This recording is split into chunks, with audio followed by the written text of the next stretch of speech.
bonjour à toutes et à tous. Bienvenue dans cette nouvelle édition de Rencontre. Voilà, le nucléaire est une découverte, une invention de l'humanité à la fois formidable mais dangereuse.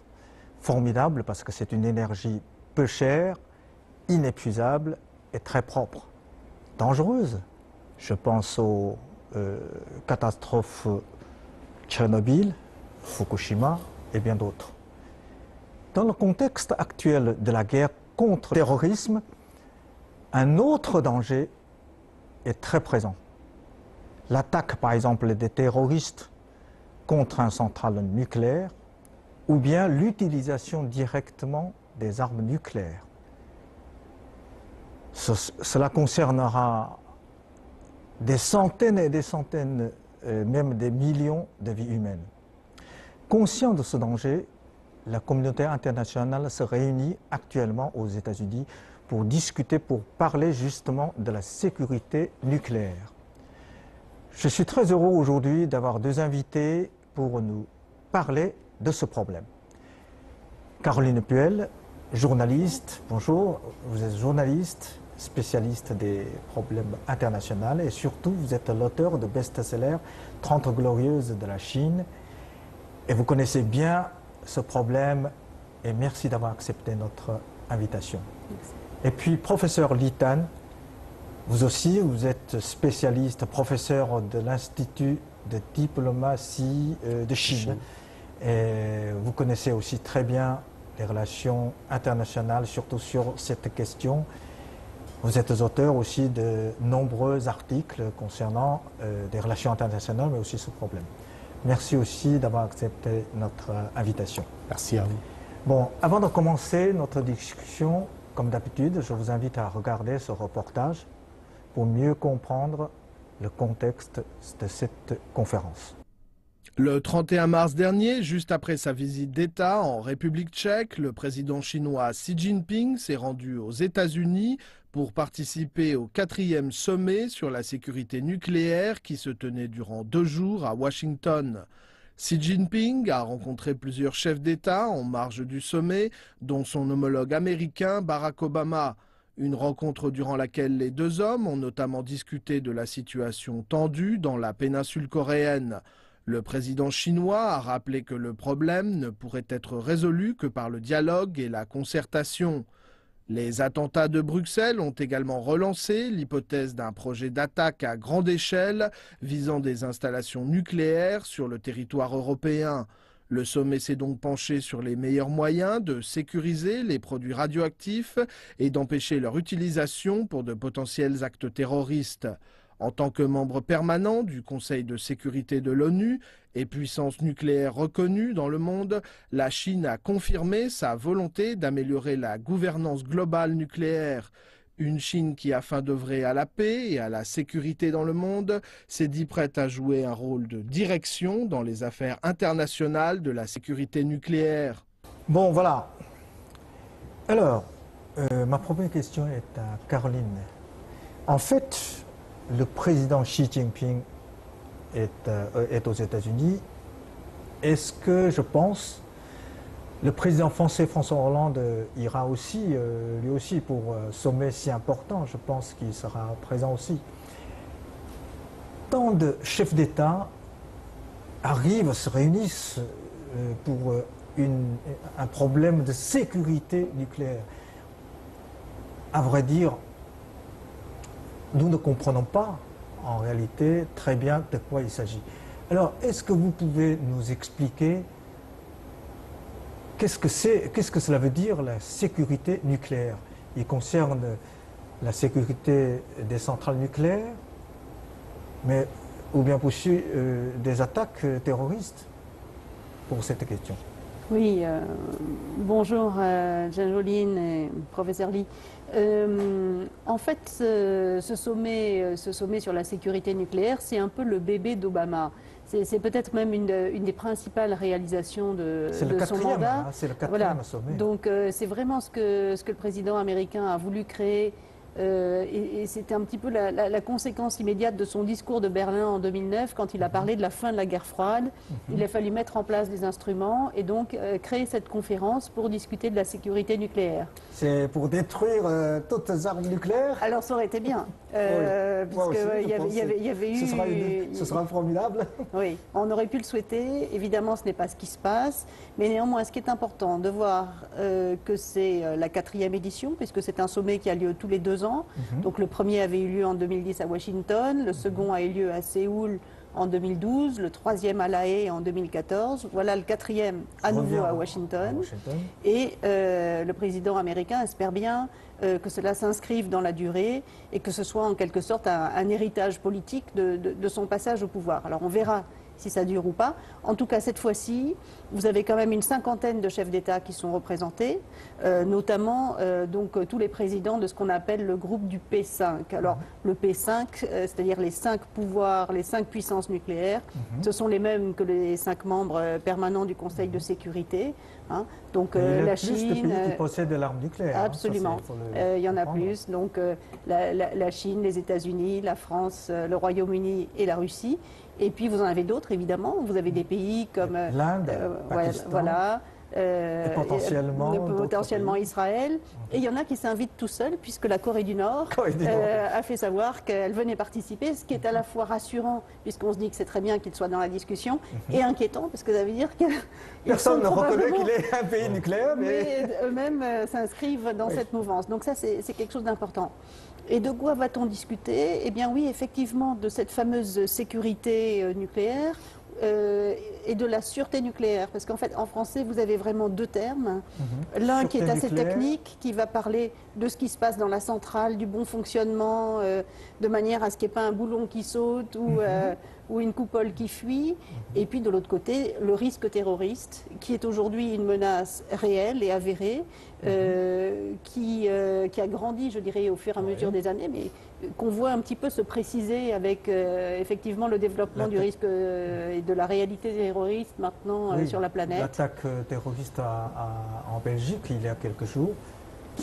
Une nouvelle fois, hélas. Les terroristes s'intéressent. On sait qu'ils s'intéressent déjà depuis longtemps à cette question.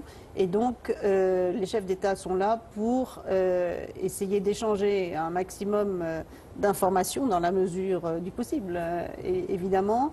Et également s'inscrire par rapport à la mise en place d'instruments. La semaine dernière, vous avez eu la création d'un centre important en Chine, qui va être le principal centre de l'Asie. Sino-américain, centre sino-américain, de sécurité nucléaire. Alors justement, la Chine, maintenant, quand on parle des problèmes internationaux, on ne peut pas ne pas parler de la Chine. Alors quel est le rôle de la Chine dans ce sommet? En utilisant le terme d'un certain expert américain, la Chine a joué un rôle irremplaçable dans le processus. La Chine, c'est une puissance nucléaire reconnue, donc un des 5 pays membres permanents du Conseil de sécurité. Donc il a une responsabilité dans cette affaire. Et lors de la première édition de ce sommet, qui était à l'initiative du président Obama en 2010, la Chine était déjà présente. Le président chinois d'alors, M. Hu Jintao, a assisté lui-même au sommet de Washington en 2010. Et la Chine n'a pas manqué aucune de ces 4 éditions du sommet de sécurité nucléaire. Au niveau multilatéral, la Chine a proposé un concept chinois de sécurité nucléaire très important en 2014, lors du sommet à La Haye par le président Xi Jinping, en mettant accent sur cet équilibre entre le droit et la responsabilité, sur cet équilibre entre le développement et la sécurité, etc. etc. Des notions qui ont été largement acceptées et appréciées par la communauté internationale. Et de nouvelles mesures et des propositions importantes ont été faites par la Chine, proposées par la Chine pour renforcer la coopération internationale en la matière. Et sur le plan bilatéral aussi, une coopération très intensive entre la Chine et les États-Unis dans ce domaine a joué un rôle vital pour le renforcement de la coopération internationale en matière de la sécurité internationale, avec on ne peut mieux, donc, comme illustration, la création de ce centre sino-américain de sécurité nucléaire dans le sud-ouest de Pékin, dans le district de Fangshan, la semaine dernière, à l'ouverture, a été faite la semaine dernière. Mais alors, la Chine, à la fois, est en train de construire beaucoup de centrales nucléaires. Dans ce domaine, la Chine a beaucoup de retard en comparaison avec la France. Mais en même temps, la Chine était entourée par plusieurs pays nucléaires comme la Russie, l'Inde, le Pakistan, potentiellement maintenant même le Corée du Nord. Alors, ce problème pour la Chine, c'est vraiment essentiel pour la sécurité chinoise. Est-ce que la Chine est risquée aussi d'être attaquée des terroristes avec des armes nucléaires, ou bien la Chine a un risque d'accidents des centrales nucléaires? Les risques dans le domaine nucléaire, ça peut porter des formes très différentes. Vous avez parlé des éventuelles attaques des installations nucléaires civiles comme une centrale nucléaire. Ça peut aussi être une perte des matériaux, des matériels ou matériaux nucléaires, ou un vol des matières radioactives qui pourraient être utilisées par les terroristes pour fabriquer des bombes sales. Je ne sais pas s'il y a des forces terroristes qui ont la capacité de fabriquer des armes nucléaires en ce moment, mais là, des bombes sales, c'est tout à fait possible. Donc ça, il faut regarder les choses de façon différente. Dans ce domaine, donc, une utilisation sécurisée des matériels nucléaires, la Chine peut servir d'exemple aux autres pays. Pourquoi je parle de cette Chine exemplaire dans le domaine? Parce que depuis les années 60, après la première explosion d'une bombe atomique chinoise et après les premières installations des centrales nucléaires en Chine dans les années 80, la Chine n'a enregistré aucune perte ou vol des matériaux et des matières nucléaires.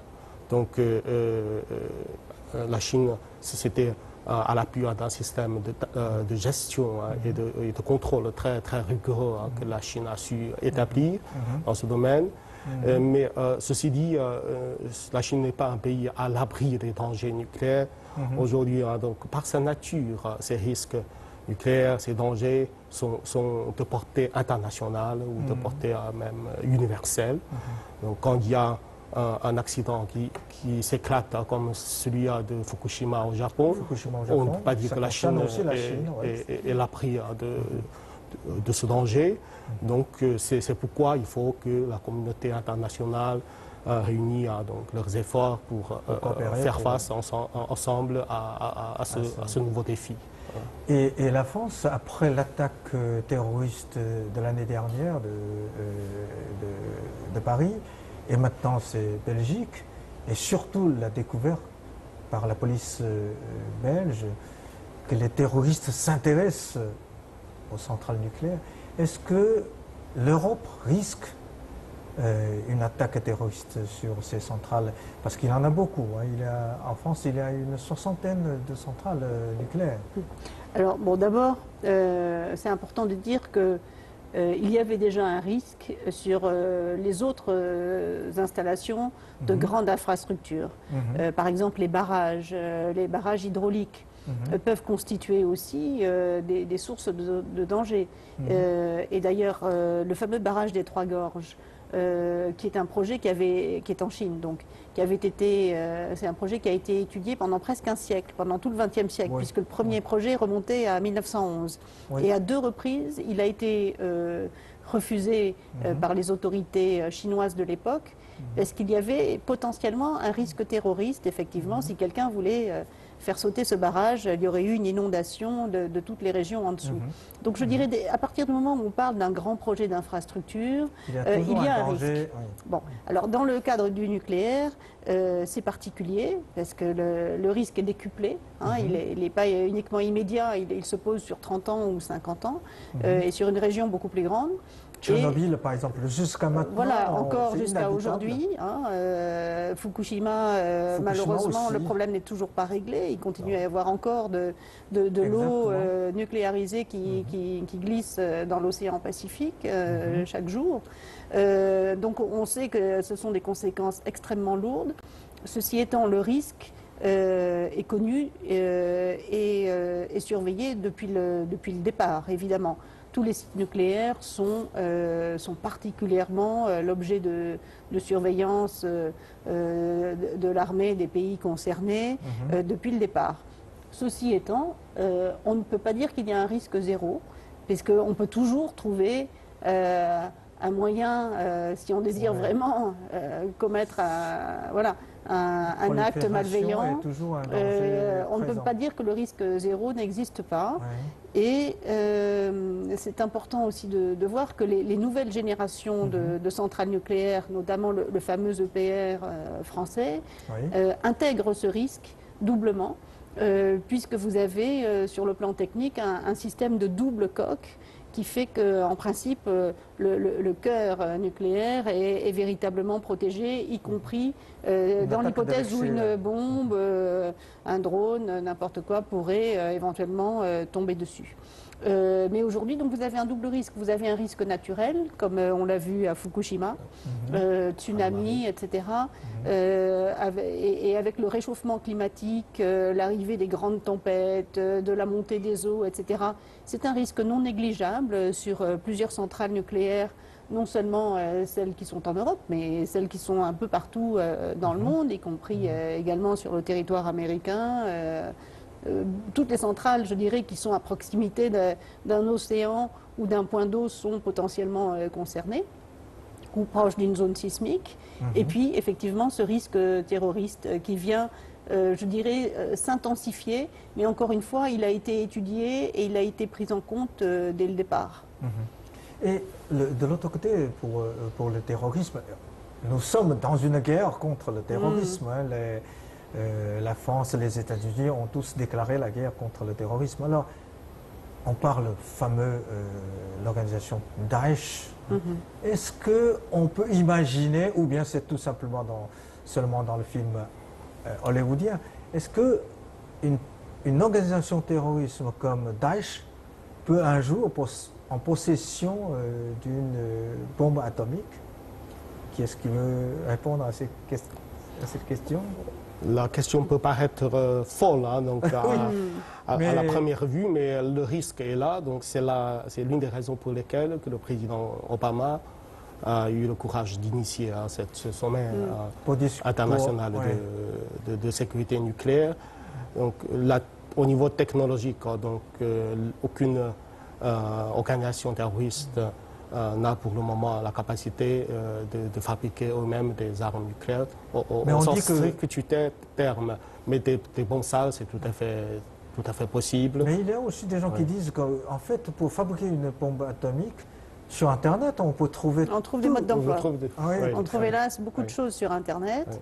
Et on sait qu'il y a en fait deux matériaux essentiels sur lesquels il y a eu des trafics à certains moments donnés. Mais là, c'est plutôt des problématiques qui remontent aux années 90, il y a à peu près 20 ans d'aujourd'hui. Il y a eu des surveillances accrues sur deux matériaux, donc l'uranium enrichi et le plutonium. Et il y avait eu à l'époque, je me souviens avoir même écrit des articles à ce sujet il y a une vingtaine d'années sur des voyages de plutonium qui avaient lieu d'un bout à l'autre de la planète, dans des navires qui étaient extrêmement surveillés, parce que déjà à l'époque, on craignait le risque de kidnapping en quelque sorte de ces matières extrêmement dangereuses. Et pouvant être utilisées, pas forcément pour faire une énorme bombe. Ça peut être des petits projectiles, mais qui fixés aujourd'hui à des petites roquettes ou même un drone, etc., pourrait avoir un effet absolument désastreux. Donc il y a évidemment une très grande surveillance, comme vous le disiez là-dessus. Et puis il y a aussi un vrai risque et qui fait partie des discussions, et c'est quand même intéressant que les pays concernés fassent partie de la fameuse conférence de Washington. Il y a une vraie interrogation sur la dérive et l'équilibre de certains pays dont on sait aujourd'hui ou dont on se doute qu'ils sont proches de l'aboutissement pour l'arme nucléaire, ils l'ont peut-être déjà. Or, la stabilité politique chez eux est régulièrement mise en question, où on sait qu'ils sont à la frontière d'autres pays où un risque politique est fort. Je pense au Pakistan, je pense à la Corée du Nord, qui font partie des pays, disons, inquiétants, entre guillemets, et sur lesquels, ou autour desquels il y a beaucoup de discussions. Encore une fois, c'est une bonne chose qu'ils participent à la négociation, mais voilà, il ne faut pas faire preuve de trop de naïveté non plus par rapport aux risques réels encourus autour de ces pays. Alors justement, la Corée du Nord, entre la discussion, Obama va rencontrer le président Xi Jinping, alors entre les discussions entre les deux présidents, est-ce que la Corée du Nord est un sujet important? Quels sont les points que les deux pays étaient tombés d'accord? Quels sont les points de désaccord entre les deux pays? Oui. La question nucléaire nord-coréenne est peut-être l'une des questions géopolitiques les plus épineuses en ce moment sur la scène internationale. Nous avons dans le temps un système appelé les pourparlers A6 pour discuter de 6 pays de la région. 6 pays de la région, y compris les deux Corées. Les États-Unis, le Japon, la Russie voilà, et Corée du Nord. Voilà, pour discuter de cette question. Tout le monde sait que récemment, la Corée du Nord a fait des essais nucléaires. Le pays a même lancé des missiles et des satellites. Ces actes ont conduit à une résolution du Conseil de sécurité de l'ONU avec l'accord évidemment des États-Unis et de la Chine. Donc ça c'est un des premiers points communs aujourd'hui auxquels sont arrivés les deux pays. Il faut que la Corée du Nord arrête ce genre d'actes qui peut être considéré comme des menaces à la sécurité internationale. Il y a d'autres terrains communs entre les deux pays. Par exemple, il y a un consensus sur le fait que aucune des deux parties sur la péninsule coréenne ne doit être en possession d'une arme nucléaire. Donc la zone doit être au plan militaire dénucléarisée. Donc les pourparlers A6 ont duré des années. Aujourd'hui, certains experts étrangers disent que c'est un échec, donc ça n'a conduit à rien. Mais pour la partie chinoise, on trouve que c'est plutôt les accords auxquels sont arrivés les différents partis dans le cadre de ces pourparlers A6 n'ont pas été suivis et n'ont pas été appliqués comme il faut. Donc l'état actuel des choses sur la péninsule coréenne, donc les États-Unis doivent endosser sa responsabilité dedans. Voilà, donc c'est important pour que les deux pays, comme la Chine et les États-Unis, en discutent. Cette fois-ci, je ne crois pas que la question nord-coréenne sera dans le programme officiel du sommet, mais en marge de ce sommet, les deux chefs d'État vont se rencontrer et cette question fait sûrement l'objet de leur discussion à tête, donc de leur discussion bilatérale. Les différences aujourd'hui sont pour le côté américain, ils essayent toujours de la pression militaire, les manœuvres militaires, pour une possibilité de résoudre les problèmes par la force armée, mais pour le côté chinois, on insiste toujours, malgré les récents changements sur la péninsule, on insiste que ces différends doivent être réglés par la voie de concertation, par la voie du dialogue diplomatique. Et ce qui est intéressant de voir, c'est que finalement, cette menace nucléaire devient aussi un élément de négociation. C'est-à-dire permet à un pays plutôt petit en taille géographique, en nombre d'habitants, eh bien de venir s'asseoir à la table des grands et de négocier pratiquement d'égal à égal, parce que justement il a ce risque, voilà, qu'il met comme élément de négociation. Et là, on peut voir de près le jeu habile qui a été mené par l'Iran au cours des dernières années, qui lui a permis finalement aujourd'hui de retrouver toute sa place sur l'échiquier international, d'obtenir la levée de l'embargo.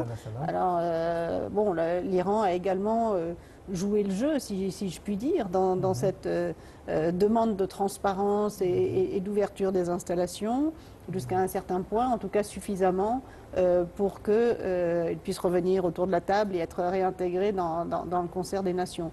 Donc il y a à la fois un jeu, évidemment, diplomatique qui peut être mené autour de ces matières dangereuses, et puis un vrai risque de dérapage qui n'est pas forcément du fait d'ailleurs des gouvernements, qui peut être le fait justement de groupes d'opposition, de groupuscules internes dans ces pays qui ne seraient pas contrôlés.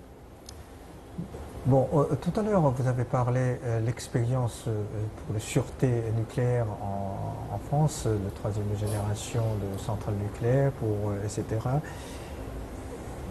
On sait que dans le domaine nucléaire, la coopération entre la France et la Chine était très, comment dirais-je, très dense. Hein, oui. très... Alors, dans le futur, sur ce problème, savez-vous, il y a des projets de coopération entre nos deux pays ou bien... Oui, il y a, enfin plus que des projets, il y a des programmes qui sont en cours, puisqu'en fait la France est finalement le premier pays occidental qui a misé sur la Chine et sur son développement, oui, et qui dès le début des années 1980, avec Daya-Bay, voilà, a accepté le principe du transfert de technologie et de la coopération avec les Chinois. Et aujourd'hui, la plus grande partie des centrales nucléaires que l'on trouve en Chine, que l'on appelle des centrales de deuxième génération plus, c'est-à-dire sont nées finalement, sont des dérivés de Daya-Bay, mais améliorés avec l'expérience et l'usage de ces 30 dernières années de pratique. Bon, il s'avère que jusqu'à présent, touchons du bois comme on dit en France, il n'y a pas eu de problème, donc tant mieux. Et aujourd'hui, Français et Chinois travaillent ensemble sur un nouveau projet qui va être réalisé au Royaume-Uni. Donc ça, c'est vraiment intéressant de voir qu'on est maintenant rentré dans une nouvelle phase de la coopération tripartite, c'est-à-dire, voilà, on met en commun nos forces. Plutôt, je dirais, le côté ingénierie français, le côté réalisation technique et ce qu'on appelle du génie civil, c'est-à-dire de la fabrication de la centrale à proprement parler par la partie chinoise, dans un troisième pays qui devient le pays d'accueil de cette technologie. Alors, ça a été le cas au Royaume-Uni et il est fort probable qu'il y ait d'autres projets dans d'autres pays. L'intérêt, c'est que ça permet, enfin l'intérêt technique, c'est que ça permet de continuer à accumuler de l'expérience et de ce fait de rester au fait des dernières technologies. Parce que si, par exemple, vous vous contentez de vendre les plans et de laisser un autre pays le réaliser, quelque part vous perdez en expérience puisque vous êtes resté dans la théorie mais vous n'êtes plus dans la pratique. Or, ces technologies évoluent en permanence et voilà, donc c'est important de rester dans le courant. C'est le cas des États-Unis. C'est le cas des États-Unis. Bon, presque ma dernière question, c'est que, alors, pensez-vous que ce sommet aboutira à un résultat concret? Il y aura une déclaration commune. Qu'est-ce qu'il y aura après ce sommet?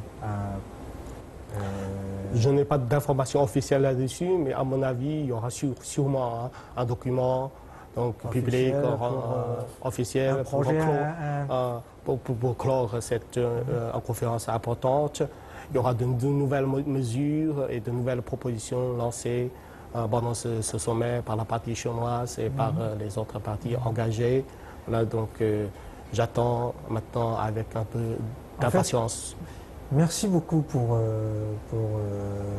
vos éclairages. Merci pour votre présence et surtout pour votre explication. Merci. Et merci aussi à nos chers téléspectateurs. Merci pour votre fidélité et à la prochaine.